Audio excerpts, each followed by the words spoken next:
இயேசுவில் அன்புக்குரிய நதர்மை சகோதரமே, praise the Lord. இயேசுவுக்கே புகழ், மரியே வாழ்க. இந்த 43வது அதிகாரத்தில் 2 விஷயத்தை நாம் பார்க்கிறோம். ஒன்று, கடுமையான போராட்டத்திற்கு பிறகு மறுபடியும் பஞ்சமானது தலைவிரித்து ஆடும் பொழுது அவர்களுடைய உண்ணக்கூட உணவு கிடைக்காத தருணத்தில் அவர்கள் மறுபடியும் எகிப்துக்கு அனுப்பி வைக்கப்படுகிறார்கள் இஸ்ரேலால். ஆனால் இவர்கள் அவருடைய சகோதரர்கள் வர மறுக்கிறார்கள். ஏனெனில் அவர்கள் வரும்பொழுது தன்னுடைய இளைய சகோதரனை அழைத்து வந்தால் ஒழிய என்னுடைய முகத்தில் நீங்கள் முழிக்காதீங்க என்று அவர் கட்டளையிட்டதை இவர்களிடம் சொன்னார்கள். இதை கேட்ட பிற்பாடு கடைசியில் யாக்கோப்பும் ஒத்துக்கொள்ளுகிறார். சரி, என் பிள்ளையை எடுத்துக்கொண்டு வாருங்கள், கூட்டிகிட்டு போங்க, ஆனால் இதை திரும்பி கொண்டு வரும்படி அவர்களுக்கு அவர் வினவுகிறார். அந்த பொறுப்பை யூதா எடுத்துக்கொள்ளுகிறார். இதை நான் பொறுப்பாக எடுத்துக்கொள்ளுகிறேன் என்று சொல்லி அதன் பிற்பாடு இவர்கள் யாக்கோப்பு சொல்லுகிறார், நீங்கள் போகும்பொழுது எல்லா விலை உயர்ந்த பொருட்கள் இந்த நாட்டில் என்ன கிடைக்கிது இதெல்லாம் எடுத்துக்கிட்டு போய் அந்த தலைவருக்கு நீங்கள் அன்பளிப்பாக கொடுங்கள், காசையும் திருப்பி கொடுத்துருங்க என்று சொல்லி அவர்களுக்கு அனுப்பி வைக்கிறார். இதெல்லாம் எடுத்துக்கிட்டு மறுபடியும் யோசேப்பை சந்திக்க இவருடைய சகோதரர்கள் போகிறாங்க. 2வது நிகழ்வு இங்கே நடக்கிறது. யோசேப்பு இவர்களை பார்த்தவுடன் சந்தோஷப்படுகிறான், அவர்களுக்கு விருந்து படைக்கிறான், தன் வீட்டுக்கு அவர்களை அனுப்பி வைக்கிறான். இவர்கள் பயப்படுறாங்க, நம்மளை போய் சிறையில் அடைச்சிருவாங்களோ என்று பயப்படுகிறார்கள். ஆனால் பென்யமீனை பார்த்தவுடன் அந்த உணர்வுபூர்வமான வெளிப்பாடு தன்மையானது அங்கே வருகிறது. தன்னுடைய சகோதரனை பார்த்தவுடன் அவன் குமுறி குமுறி அழுவதையும் நாம் பார்க்கிறோம். இதோ, ஆனால் அவர்கள் காட்டிக்கொள்ளாமல் அவர்களுக்கு தேவையான நல்ல விருந்து படைத்து அவர்களை மகிழ்விக்கிறான். இந்த அதிகாரத்தை நாம் வாசிக்கும் பொழுது, கேட்கும் பொழுது, என் அன்பு சகோதரமே, கண்டிப்பாக யோசேப்பு கொண்டிருந்த அந்த உறவு பரிமாற்றத்தையும் யாக்கோப்பு கொண்டிருந்த அந்த நேர்மையுள்ள எண்ணங்களையும் நாம் உள்வாங்க வேண்டும்.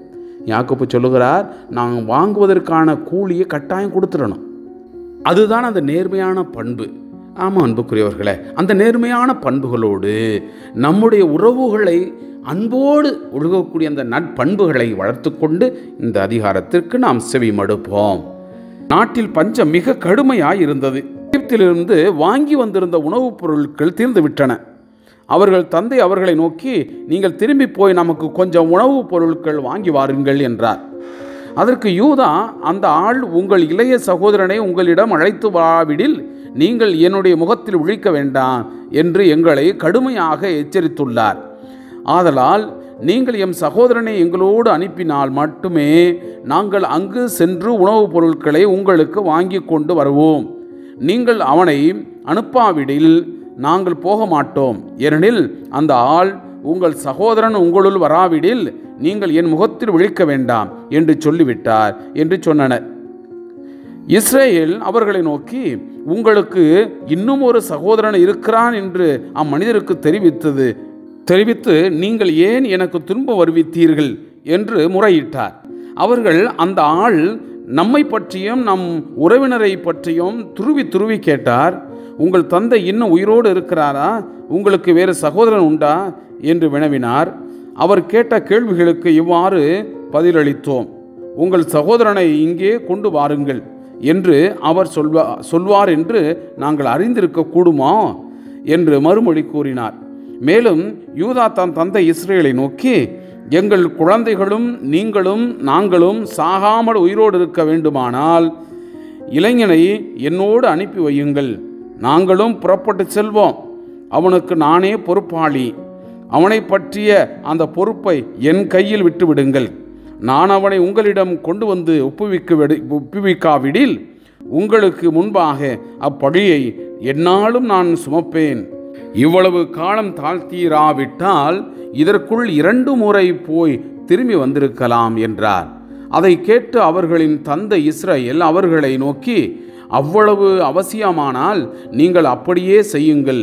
ஆனால் இந்த நாட்டின் விளைச்சலில் மிக சிறந்த சிலவற்றை உங்கள் பைகளிலே எடுத்து செல்லுங்கள்.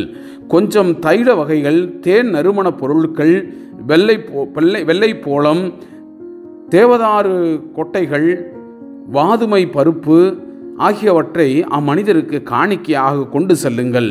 மேலும் 2 மடங்கு பணத்தை கையில் எடுத்து கொள்ளுங்கள். உங்கள் கோணிப்பை வாயில் வைக்கப்பட்டிருந்த அந்த பணத்தை நீங்கள் திருப்பி கொடுத்து விட வேண்டும். ஒருவேளை அது தவறுதலாய் நேர்ந்திருக்கக்கூடும். உங்கள் சகோதரனை அழைத்து கொண்டு மீண்டும் அந்த மனிதரிடம் செல்லுங்கள்.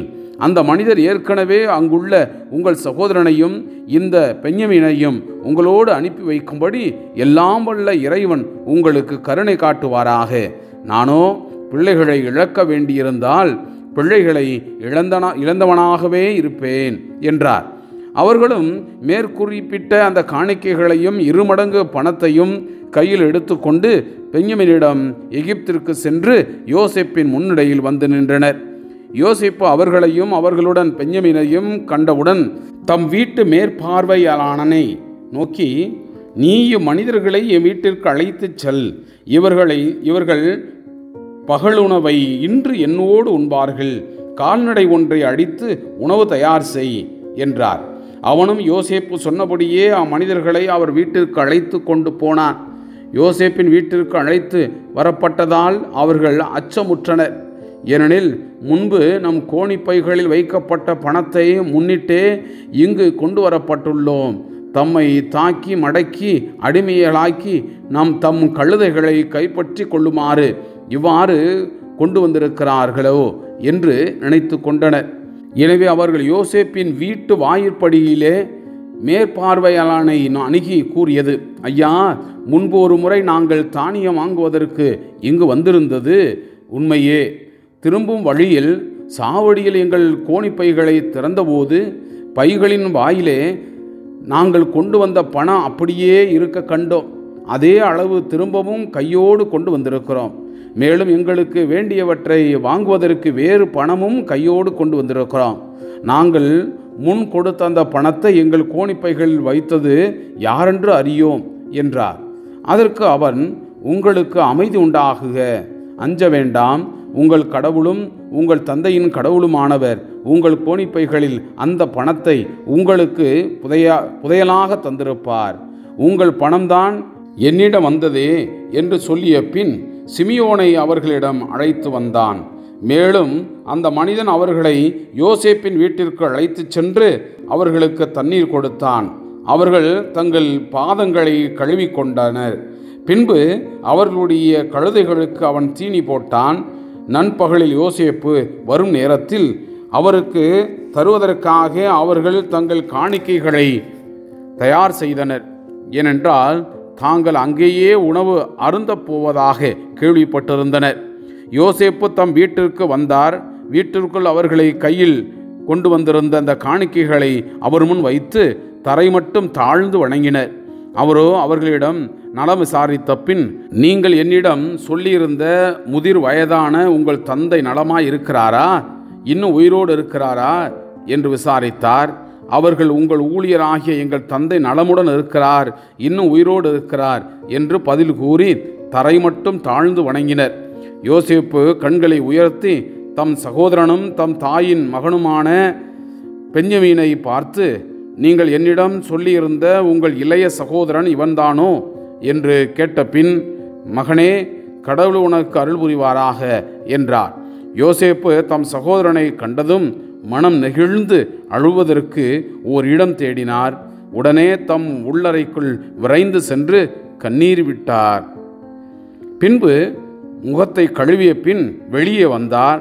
தம்மை அடக்கி கொண்டு உணவு பரிமாறுங்கள் என்றார்.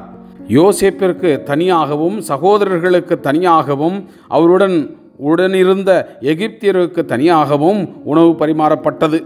ஏனென்றால் எகிப்தியர் எபிரேயரோடு உண்பதில்லை. அப்படி உண்பதை எகிப்தியர் அருவருப்பாக கருதினர். மேலும் அவருக்கு முன் அவர்களுடைய மூத்தவன் தலைமகன் உரிமைப்படி முதலாவதாகவும் இளையவர்கள் அவரவர் வயதின்படியும் அமர்த்தப்பட்டதால் ஒருவர் மற்றவரை வியப்புடன் நோக்கினர். யோசேப்பின் முன் வைக்கப்பட்ட தட்டுகளினின்று அவர்களுக்கு பரிமாறப்பட்டது. மற்றவர்களது பங்கை போல் 5 மடங்கு மிகுதியாக பென்யமீனுக்கு பரிமாறப்பட்டது. அவருடன் அவர்கள் மதுவருந்தி விருந்துண்டனர். Praise the Lord. இயேசுவுக்கே புகழ். மரியே வாழ்க.